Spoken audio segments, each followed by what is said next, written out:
Evening friends, welcome back to my YouTube channel.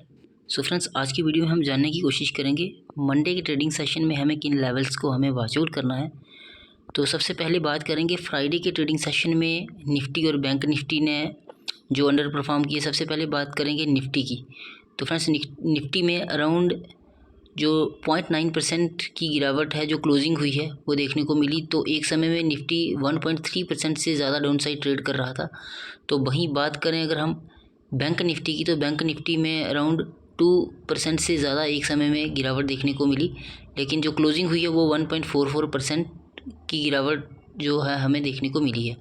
तो bank Nifty की जो गिरावट है उसके पीछे रीज़न यही रहा कि इंडसइंड बैंक की तरफ से जो रिज़ल्ट प्रेजेंट किए गए हैं वो बहुत ही अंडर परफॉर्म किया है Q2 में। तो अराउंड 20% की गिरावट देखने को मिली इंडसइंड बैंक में। तो ये एक रीज़न रहा। उसके बाद डिक्सन टेक्नोलॉजी की तरफ से भी अच्छे रिज़ल्ट प्रेजेंट नहीं किए गए हैं। तो कॉरपोरेट रिज़ल्ट्स हैं जो Q2 के वो अच्छे नहीं आ रहे हैं। तो ये भी एक रीज़न है इंडियन स्टॉक मार्केट में जो अभी एक पैनिकनेस है। तो वहीं बात करें हमें मंडे के ट्रेडिंग सेशन में किन लेवल्स को हमें वॉच आउट करना है, तो सबसे पहले बात करेंगे निफ्टी की। जो फ्रेंड्स फर्स्ट निफ्टी का सपोर्ट रहने वाला है मंडे के ट्रेडिंग सेशन में रहने वाला है वो है 24,070। अगर इसे ब्रेक किया है तो 23,940 के लेवल्स भी हमें देखने को मिल सकते हैं। वहीं बात करें अगर हम रेजिस्टेंस की, तो जो फर्स्ट रेजिस्टेंस रहने वाला है वो है 24,330 और सेकंड रेजिस्टेंस है 24,480। तो वहीं बात करें अगर हम बैंक निफ्टी की, तो बैंक निफ्टी में भी जो फर्स्ट सपोर्ट रहने वाला है वो है 50,520। अगर इसे ब्रेक किया तो 50,380 के लेवल्स भी हमें देखने को मिल सकते हैं। वहीं बात करें अगर हम रेजिस्टेंस की, जो बैंक निफ्टी में रेजिस्टेंस रहेगा वो रहेगा 50,000 फर्स्ट रेजिस्टेंस। और वहीं बात करें अगर सेकंड रेजिस्टेंस की, 51,350 के लेवल्स हमें देखने को मिल सकते हैं, क्योंकि ICICI बैंक की तरफ से अच्छे रिज़ल्ट पेश किए गए हैं जो कि Q2 के रिज़ल्ट कंपैरेटिवली अगर हम बात करें तो HDFC बैंक से भी अच्छे रिज़ल्ट हैं। अब मार्केट इसे कैसे लेता है ये तो मंडे का ट्रेडिंग सेशन में ही पता चलेगा।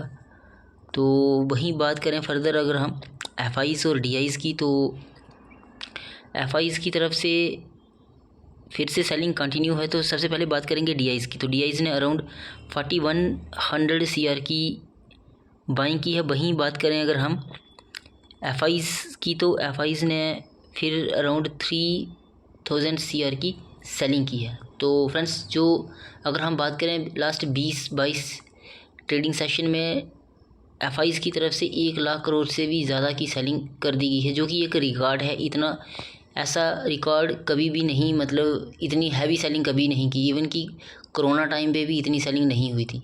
लेकिन वहीं बात करें अगर हम DIs ने काफ़ी अच्छा सपोर्ट किया है, अराउंड 1 लाख करोड़ से ज़्यादा की बाइंग की है। तो यही एक रीज़न है कि हम अपने जो ऑल टाइम हाई से निफ्टी की बात करें तो अराउंड 8% ही डाउन साइड हैं। तो अगर DIs की तरफ से इतना सपोर्ट नहीं होता तो शायद हम 15% से ज़्यादा भी क्रैश कर सकते हैं। तो वहीं बात करें फ्रेंड्स, अगर आप बिगिनर हो, स्टॉक मार्केट सीखना चाहते हो, तो आप मेरा चैनल सब्सक्राइब कर सकते हो। और हाँ, अगर आपकी होल्डिंग है, हायर लेवल पे आपकी बाइंग है, तो आपको पैनिक नहीं होने की ज़रूरत है। तो आप होल्ड कर सकते हो और कोशिश करो कि हमें हर गिरावट में एक सीखने को मिलता है कि हमें हमेशा लार्ज कैप कंपनी में ही निवेश करना चाहिए। तो फर्दर अगर हम बात करें US मार्केट क्लोजिंग जो फ्राइडे के ट्रेडिंग सेशन में हुई है, तो डाउ जोन्स में 0.6% की गिरावट देखने को मिली है। तो वहीं बात करें अगर हम नैस्डैक में, तो नैस्डैक 0.56% का जो अपसाइड देखने को मिला है, पॉजिटिव साइड क्लोजिंग है। तो फर्दर फ्रेंड्स, मैं अगर बात करूं तो काफ़ी ज़्यादा पैनिकनेस बना हुआ अभी, क्योंकि इज़राइल और ईरान का भी जो विवाद है वो भी चलता आ रहा है। अब मंडे के ट्रेडिंग सेशन में शायद मुझे लगता नहीं कि ज़्यादा इसका इम्पैक्ट पड़ेगा, क्योंकि जो भी कोई ऐसा मतलब न्यूज़ आती है तो उसका जो इम्पैक्ट है एक दो बार ही पड़ता है। तो अब मुझे लगता है कि यहाँ से अगर रिवर्सल नहीं होता है तो मार्केट थोड़ी और देखने को गिरावट हो सकती है, क्योंकि एक्सपर्ट्स का भी मानना है कि जब तक US जो प्रेसिडेंट इलेक्शंस के रिज़ल्ट नहीं आते तो तब तक मार्केट में थोड़ा जो एक पैनिकनेस है वो रहेगी। सो अगर आप बिगनर हो तो अच्छे क्वालिटी के स्टॉक्स हैं लार्ज कैप कंपनी में आप बाइंग कर सकते हो। मुहूर्त ट्रेडिंग के दिन आप ठीक है, दिवाली वाले दिन भी आप कम क्वांटिटी के साथ ही शुरुआत करो तो करनी चाहिए, और कोशिश करो कि लार्ज कैप कंपनी में ही आपको निवेश करना चाहिए।